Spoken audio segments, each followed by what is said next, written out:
家好，欢迎来到小诺厨房，我是小诺。今天用1碗面粉、3个鸡蛋给大家分享一个新做法。做法简单，开水一烫，轻松解决全家人的早餐问题，柔软又多层。一起看看我是怎么做的吧。首先，我们准备1碗面粉、3颗鸡蛋。这1碗面粉重量是300克，鸡蛋先放在一旁备用。把面粉倒入面盆中，加入2克食盐，增加面粉的筋性。用筷子搅拌均匀，搅匀后再把面粉一分为2，一半用100毫升刚烧开的开水和面，边倒边搅拌；另一半用常温水来和面，也是用100毫升，边倒边搅拌，把它搅拌成面絮状。用半烫面做出来的面食会更加的柔软，放凉了也不硬。搅拌成面絮状，往里面再加入10克食用油，最好是没有味道的食用油。然后下手揉成面团。加入食用油的好处，一个是揉面不粘手，另一个是做出来的饼层次分明，口感更好。边揉边用面团擦拭面盆，这样面盆上面的面就可以粘到面团上了，做到揉面的时候盆光的效果。这个面团水分比较多，刚开始揉的时候也不太好揉，把它放在面盆中，盖上保鲜膜，让它松弛10分钟。这个时间我们再来做个油酥。准备一个小碗，往里面加入1勺面粉，再加入1勺热油，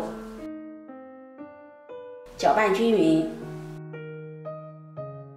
拌成这样一个稀油酥的状态，把它放在一旁备用。10分钟后，我们再来揉面。在面盆中不好揉面，把它移到面板上，给它好好的揉一揉，把它揉匀、揉光滑，这会儿的面就比较好揉了。面盆的底部撒一点干面粉防粘，把面团放到面盆里，因为这个面团非常的柔软。然后盖上保鲜膜，让它醒面1个小时以上。接下来准备一把清洗干净的小葱，把它切成葱花。切好后收入碗中，再打入3颗鸡蛋，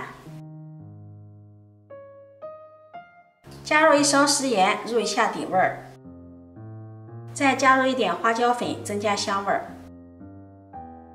用筷子搅拌均匀，把鸡蛋搅散，让鸡蛋液和葱花充分的融合在一起。鸡蛋的多少大家可以根据自己和面的多少来添加，我这里是300克面粉加3个鸡蛋就足够了。搅拌均匀后，把它放在一旁备用。1个小时后，面醒好了，看一下，它的延展性非常的好。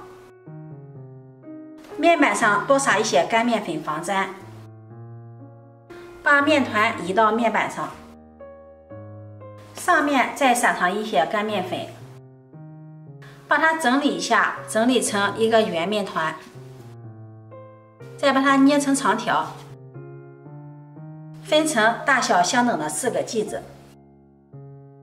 取一个剂子，把它揉一揉，揉圆，再把它按扁，用擀面杖擀开，擀成一个大薄饼，厚度大约在0.5厘米左右，擀成这样的大圆饼。然后在上面淋上油酥，用勺子给它涂抹均匀，抹上油酥可以让饼更好的起层。涂抹均匀后，在半径处切上1刀，再从这边卷起来。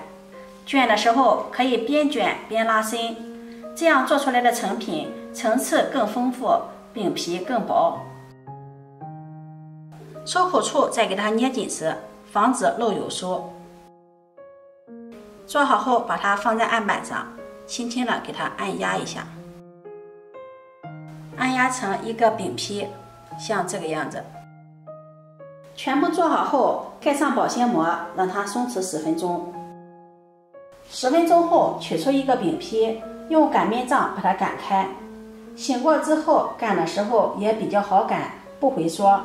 厚度根据自己的喜好来做，薄一些呢更柔软更好吃。饼的大小可以根据自家的饼铛大小来决定，不要太大了，太大了饼铛放不下了。擀好后用擀面杖卷起来。电饼铛提前预热刷油，放上饼皮，表面刷上一层油，锁住水分，防止水分流失。盖上盖子烙2分钟。2分钟后打开盖子，饼已经鼓起了，再给它翻个面。翻面后盖上盖子，再烙2分钟。时间到了，打开盖子，这个时候这个饼已经非常的柔软了，看一下。我擀的饼也是薄一些，这样熟的也快，也更柔软。再放上调好的葱花鸡蛋液，用铲子给它摊平。盖上盖子烙1分钟，让鸡蛋液定型。鸡蛋液定型后再给它翻面，再烙30秒。这个时候要勤翻面，把鸡蛋烙香，吃起来口感更好。烙至像这样表面微黄，饼就熟了。全程用了5分钟。出锅装入盘中，然后依次用这个方法把饼全部烙好。在这里提醒大家注意一点，烙这种饼一定要开大火烙，这样饼才会更加的柔软。这样我们的鸡蛋饼就做好了，饼皮非常的柔软，上面一层葱花鸡蛋，看上去非常的有食欲。撕开层次丰富，每一层都非常的薄，真的是柔软多层，咸香入味儿。当做早餐搭配上一碗小米粥，营养又美味儿。做法也是简单家常。面我们可以头天晚上和好醒面，第2天直接烙，节省时间。这个饼非常的柔软，老人孩子都适合。如果你喜欢，就收藏起来试试吧。喜欢我的视频，记得点赞、关注、转发，点我头像可以看到更多美食视频。我每天都会发布不一样的视频，我们下期视频再见。